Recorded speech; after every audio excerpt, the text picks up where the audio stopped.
Om Namo Bhagavate Vasudevaya. Om Namo Bhagavate Vasudevaya. Om Namo Bhagavate Vasudevaya. Narayanam Namaskritya Naram Chaiva Narottamam Devim Saraswatim Vyasam Tato Jayamudire Ashtaprayasho Bhadreshu Nityam Bhagavata Sevaya. Bhagavate Ruttama Shloke Bhaktir Bhavati Naistiki. Om Agnanatimirandasya Gnananjana Shalakaya. Chakshurunmilitam Yena Tasmai Shri Gurave Namaha. Namo Vishnupadaya Krishna Preshthaya Bhutale Srimate Bhakti Vedanta Swaminiti Namine Namaste Saraswate Devi Gauravani Pracharini Nirvishesha Shunyavadi Paschatya Deshatharini Jai Shri Krishna Chaitanya Prabhu Nityananda Shri Advaita Gadadhara Shivasadi Gaura Bhakta Hare Krishna Krishna Krishna Hare Hare Hare Rama Rama Rama Hare Hare.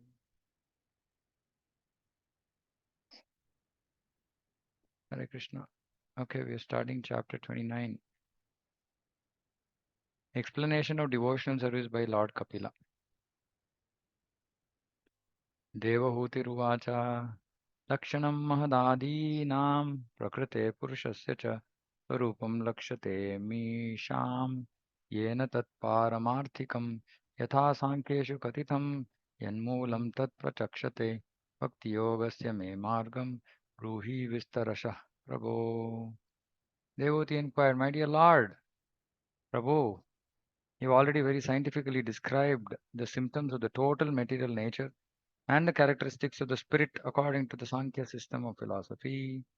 Now I shall request you to explain the path of devotional service, which is the ultimate end of all philosophical systems. Moolam. Moolam. That is the moola. That is the root. That is the ultimate end of all philosophical systems, devotional service. In this 29th chapter, the glories of devotional service are elaborately explained, and the influence of time on the conditioned soul is also described. It's very important.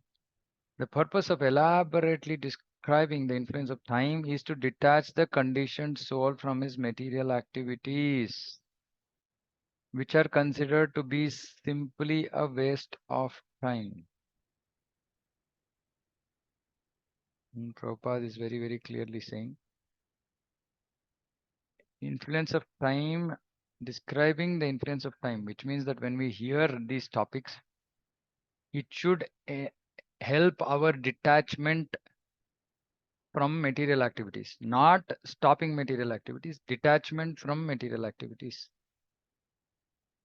Of course, material activities are considered a waste of time, but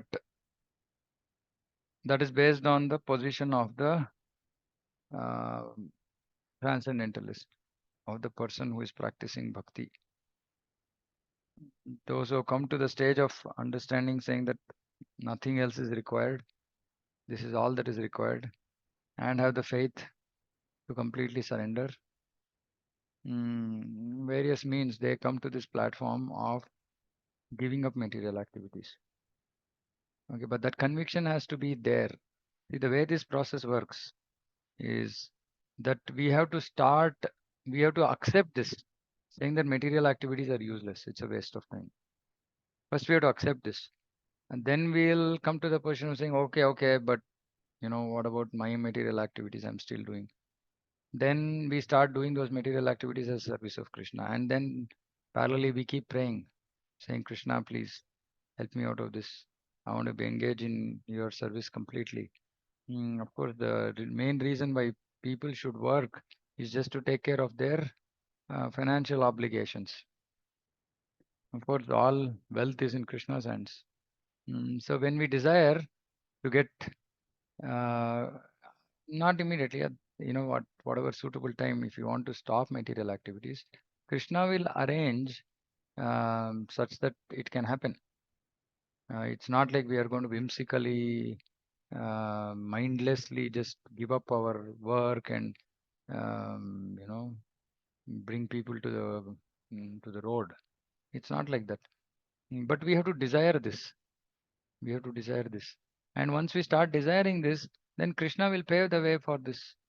He will make it happen. He will make it happen such that Yoga Kshemam Vahamyam. He will take care of our material life. He will protect what is there. He will give what is not there.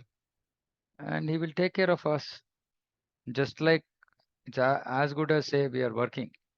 He will take care of us. But for us, initially, we should actually, this statement is so powerful. So we should develop detachment from these material activities, and we should understand that these material activities are simply considered a waste of time. Now, these statements, these kind of statements, as I keep highlighting, are very, very important because these form the foundation of our devotional service. So if we read Prabhupada's books attentively, scrutinizingly, actually we can build our bhakti on a very strong foundation. This is the strong foundation.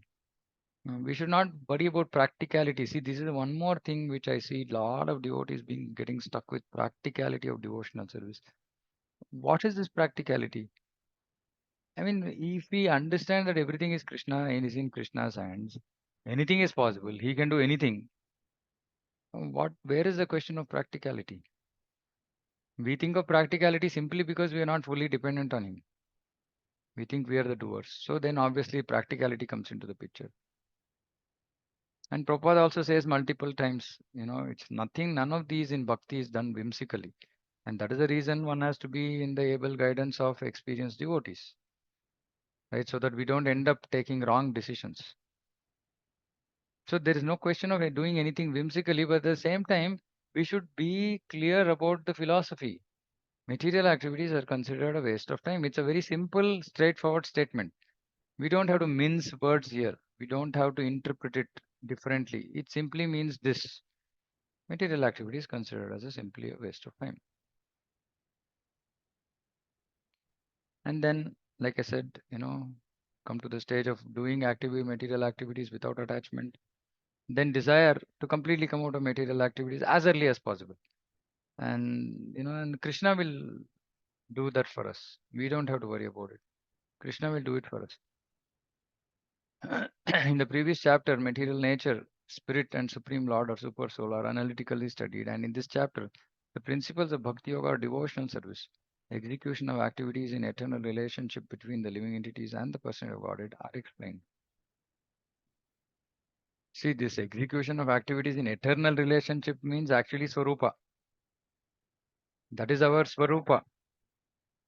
So the whole idea is to actually practice bhakti in such a way that we can actually reach our Swarupa.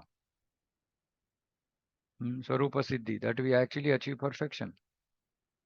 But that perfection is difficult to achieve in one life if we are not completely surrendered, if we are not strictly following the process. It's very difficult to achieve perfection in one life. If you're okay with that, if you're okay, I will come back again. Okay, then it's up to us how we want to practice devotion service. But if we are very, very particular, uh, mm, mm, I want to just say that, to understand how far we are from this, uh, our Krishna Manjari, Vamshi Prabhu and Shruti Mataji's child. Um so she said she saw Gopal Krishna Maharaj, in the last procession before his Samadhi, and then she started crying, and then she said, "When is Prabhupada going to come to take me back?" Then father or mother asked, "Don't you want Appa Amma?" She said, "No, I don't want. I want to go back to Krishna." Then she stands in front of the deities in the temple in Jagannath Mandir and then says that I want to just dedicate my life to just serve Jagannath. I mean, this is what, 4 years? How old is she, Prabhu? 4 years? 5 years? Five, Prabhu. Five She's years. five. Yeah. 5 years. So, uh, this we have to reach this stage. That child, she literally doesn't know anything about this world, at least from this birth. Right? But this is just saying, I want to dedicate my life to serve Krishna, serve Jagannath. Hmm. So this we have to reach this, saying that there's nothing else. Everything else is just I have to do because I have to do. I have some obligations, right? But this desire to finish, I want to finish this life. I want to finish. I don't want to come back as a conditioned soul. Okay, if Krishna sends me for some missionary purpose, then it's fine. Then it's a desire, right? But remaining one more life in this material world as a conditioned soul, That's like pathetic. So we have to, if he, and I had written one email to my Guru Maharaj, His Holiness Bhakti Vikas Maharaj, with respect to some things, and he simply said, if you dedicatedly serve the mission of Sri Chaitanya Mahaprabhu, you will achieve perfection. That's all, right? That is the reason we push devotees. The process is very simple. Chant Hare Krishna attentively every day. Read Prabhupada's books. For what? To get enthusiasm, utsaha, nishchaya, dhairya. Enthusiasm, um, work with determination, and have patience. Right? Engage in propagating the mission of Sri Chaitanya Mahaprabhu. That's all. And what is engaging in propagation of mission of Sri Chaitanya Mahaprabhu? Preaching, book distribution, Nagar Sankirtan. If we just do these things in our life, we will achieve perfection. We don't have to be, see, we don't have to think that, oh, I have to be some big scholar. No, we don't have to be some big scholar. Nobody, I mean, yeah, it's good if somebody is a scholar, if somebody, you know, can, but to whatever extent possible, we have to just engage in the mission of Sri Chaitanya Mahaprabhu. And that's the whole process. That's what, devotees associated with ISKCON should only engage in this. And this is the main thing that I push all devotees who are in touch with me. I ask them, just do this. It's very simple, right? And we'll achieve perfection in one life. Bhakti Yoga devotional service is the basic principle of all systems of philosophy. All philosophy which does not aim for devotional service to the Lord is considered merely mental speculation. But of course, Bhakti Yoga with no philosophical basis is more or less sentiment. See, this we have to understand. Unfortunately, today, I see this and it really pains me. Is whenever there is a class, devotees start dozing, sleeping. They can't just keep their eyes open in a class, right? So, which means that they have no taste for philosophy. And without philosophical basis, Prabhupada is saying it's more or less sentiment. And being sentimental, whole of India specifically is sentimental. Nobody really knows why they're doing what they're doing. Very few people know. And those who don't know it properly, they misguide these people who don't know. And we are expected to actually give the required guidance. But we ourselves, if we don't have philosophical understanding, then what is the use? Prabhupada will be heavily disappointed with this. Which is the reason we keep pushing. Please read Prabhupada's books. Don't take this alternative to just hear. It's the escape route. We have to read. And these statements have to hit us. Oh, no philosophical basis, more or less sentiment. Is my bhakti on some strong philosophical understanding? Or is it just like, हाँ चलो कुछ भक्ति करते हैं? There are two classes of men. Some consider themselves intellectually advanced and simply speculate and meditate. And others are sentimental and have no philosophical basis for their propositions. Neither of these can achieve the highest goal of life. See, very, very simple. If you are sentimental, of course, we are not this first category, very intellectually advanced and simply speculate and meditate, gnanis. Uh, but if you are simply sentimental and no philosophical basis, at least we should say, why are we worshipping Krishna? What is, what is the basic philosophy? Why are we here? What is this world? Who is the Atma? What do we have to do? Of course, in practice, we might have challenges. That is okay. That is not the reason. I mean, that's not because of no philosophical basis. It's just because of our previous vasanas, anarthas. Sometimes it's more difficult, sometimes it's less difficult. That's a different point. But not having clear philosophical understanding of various things and just simply doing bhakti is sentimental. Neither of these can achieve the highest goal of life, or if they do, it will take them many, many years. It's a simple thing because without philosophical clarity, like for example, this eating non-prasadam, right? There's no philosophical clarity. Why should we do?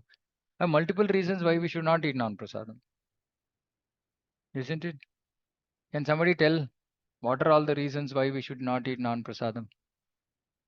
Simple question, right? It's a very basic understanding, basic necessity of Krishna consciousness. Why should we not eat non-prasadam? Because it is sin, no, Prabhu.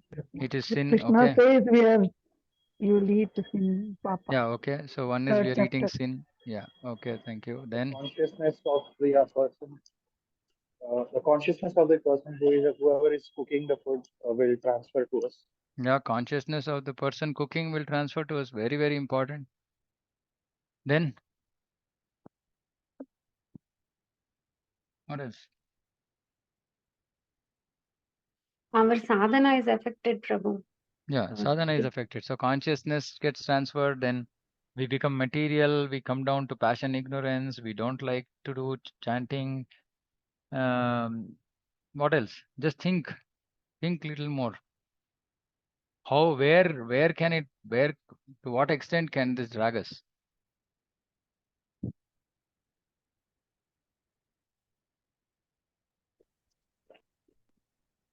We will lose taste for chanting Yeah, and we will lose taste for bhakti.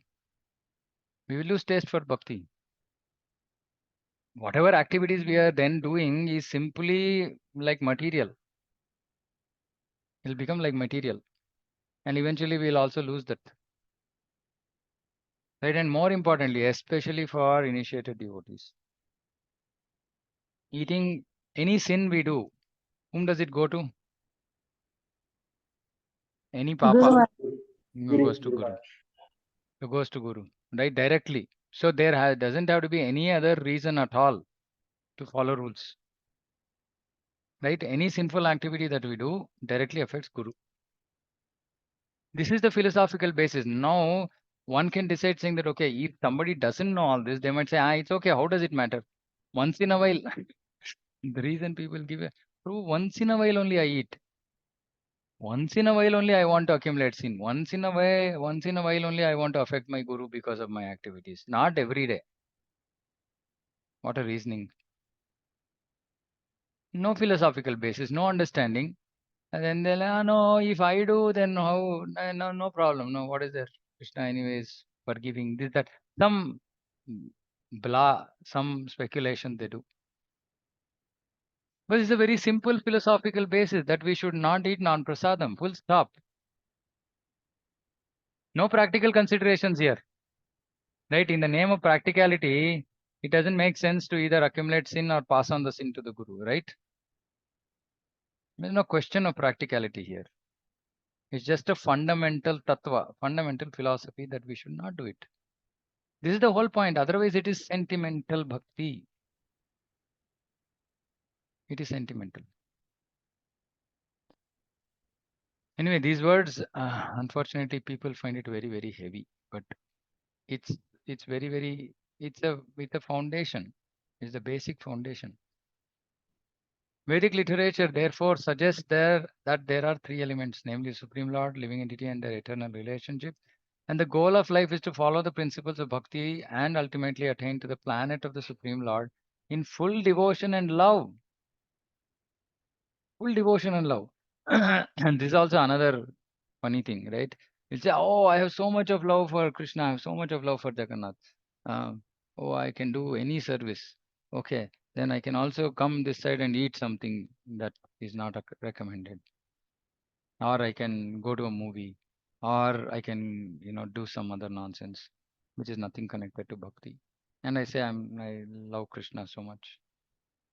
Speculation, sentiment. Full devotion and love means completely dedicated to that person, wanting to do everything that is liked by that person. That is full love. Full. That is why Prabhupada is used as full, not some part love. Meaning, only when I'm in the temple, I love Krishna. When I come out, I love myself, especially my tongue. Right? So this is not full devotion and love. A servant of Krishna doesn't. He is full love, full dedication, devotion and love. Sankhya philosophy is the analytical study of all existence. One has to understand everything by examining its nature and characteristics. This is called acquirement of knowledge. But one should not simply acquire knowledge without reaching the goal of life or the basic principle of acquiring knowledge, Bhakti Yoga. So Bhakti Yoga is the goal of life. Bhakti Yoga is also the basic principle for acquiring knowledge. If we give up Bhakti Yoga and simply busy ourselves in the analytical study of nature of things as they are, Sankhya, then the result will be practically nil. It is stated in Bhagavatam that such engagement is something like husking a paddy. There is no use beating the husk if the grain has already been removed. By the scientific study of material nature, living entity, and super soul, one has to understand the basic principles of devotional service.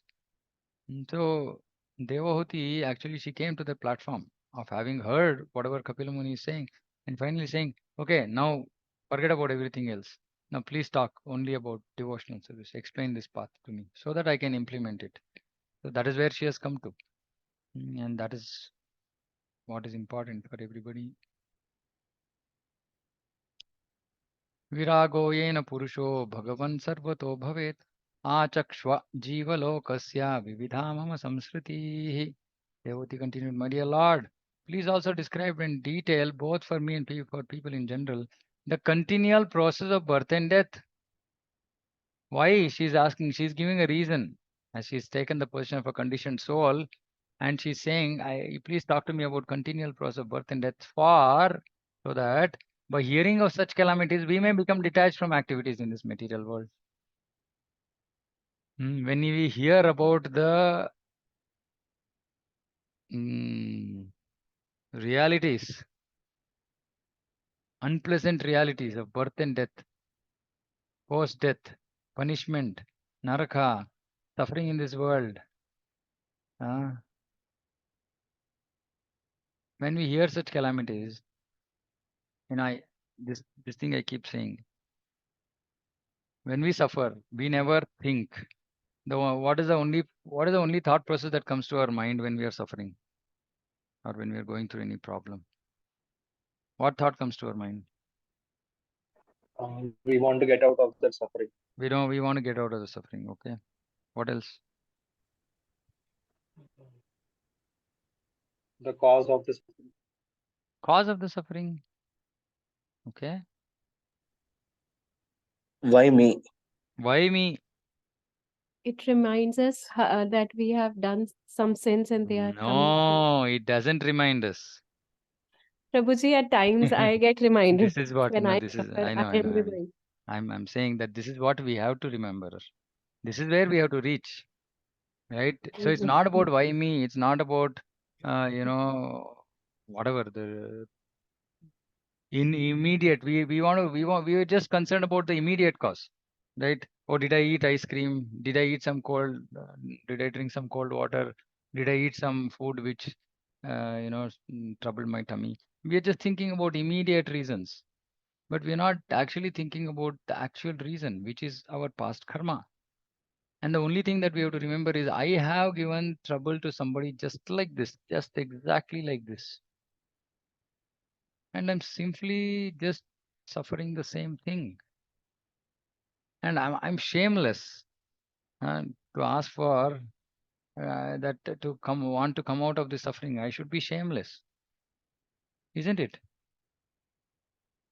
Of course, now that because we have surrendered to Krishna and we want to dedicate our life to serve Him, we want at least our body and mind to not trouble us so much beyond our ability to deal with it.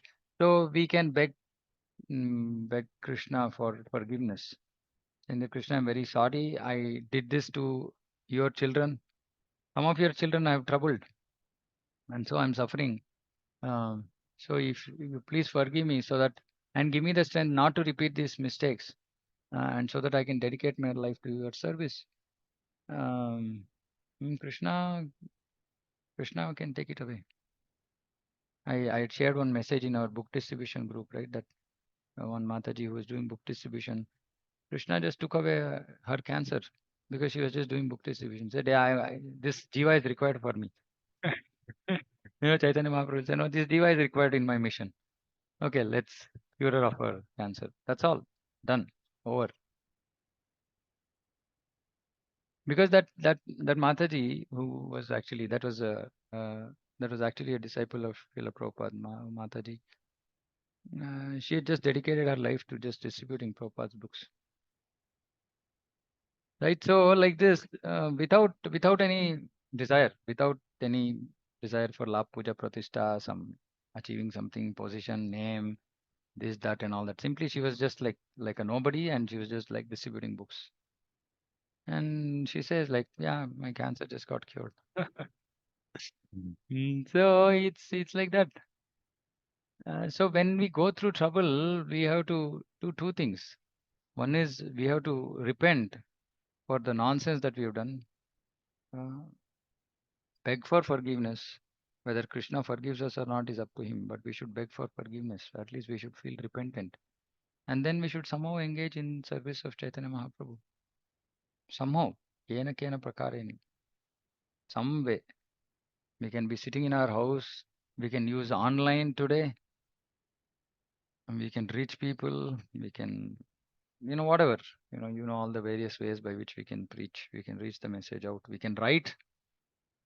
We can write. As Rupanugas, we should write. Prabhupada used to encourage his disciples. If you are not writing, you are dull. He used to say you are dull if you are not writing your realizations. So it's very interesting, actually. Yeah, I've been thinking about this, saying that okay, I should start writing something. So we should do this. Somehow we should just pass on the message.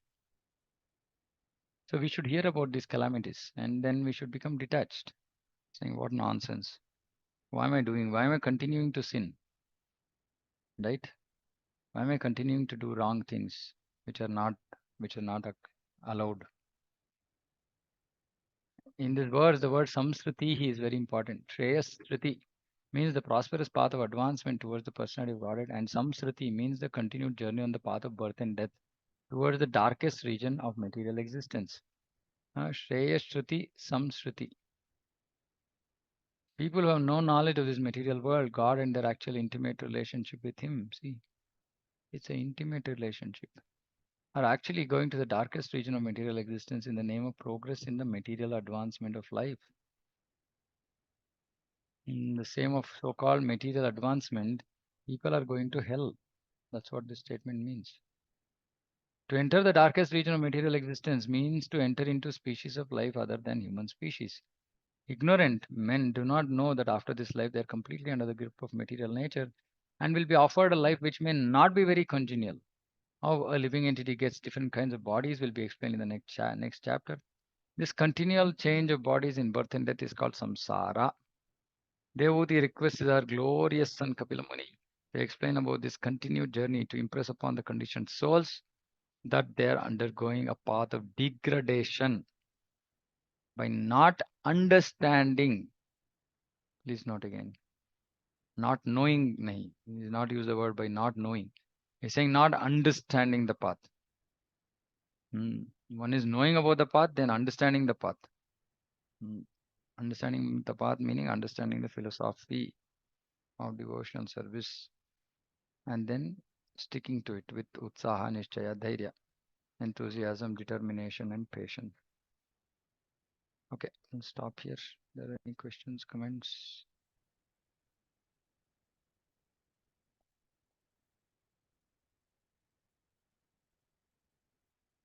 No questions, comments. Okay. Prabhu, any chanting sessions will you conduct too? Just chant attentively. What is the difficulty? This is what Prabhupada said.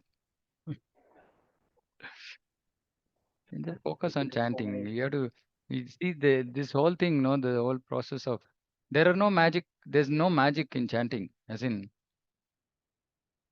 what can I say? I mean, there's no magic wand, right?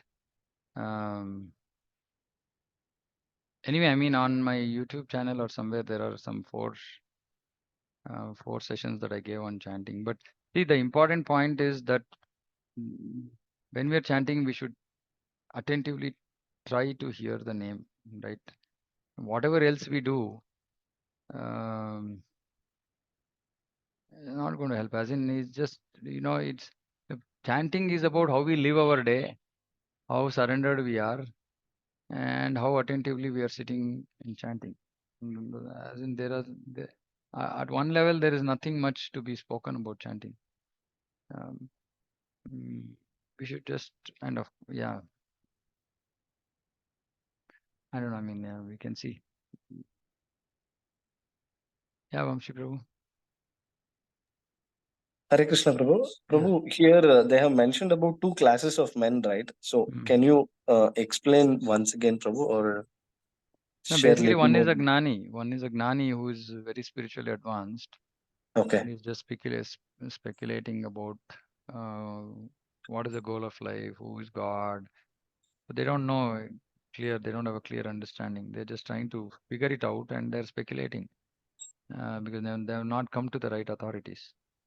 Then the rest are actually mostly karmis who are just sentimentally involved. They go to temple, they do some puja, they do some karma kanda. They have no understanding of philosophy, and they don't have clear understanding of what bhakti is. They just think going to the temple asking for whatever we want is bhakti. So these are sentimental sentimental stuff, which is what mostly India is. Like India is a hodgepodge of both. There are one segment who is just these Gnanis, Swamis who say bhakti is useless. Then the common people, they just do the sentimental bhakti, so-called bhakti, right? That's what Prabhupada is speaking of. Understood, Prabhu. Okay, Yeah. thank you. Hare Krishna. Yeah, okay, we'll close. Srimad Bhagavatam ki jai, Jagat Guru Srila Prabhupada ki jai, Vancha Kalpatarubhyashta Kripa Sindhubhyavcha Patikanam Pavanebhyo Vaishnavabhyo Namo Namah. Ananda Koti Vaishnavandi ki jai, Samaveta Gaura Bhaktivinoda ki jai. Hare Krishna.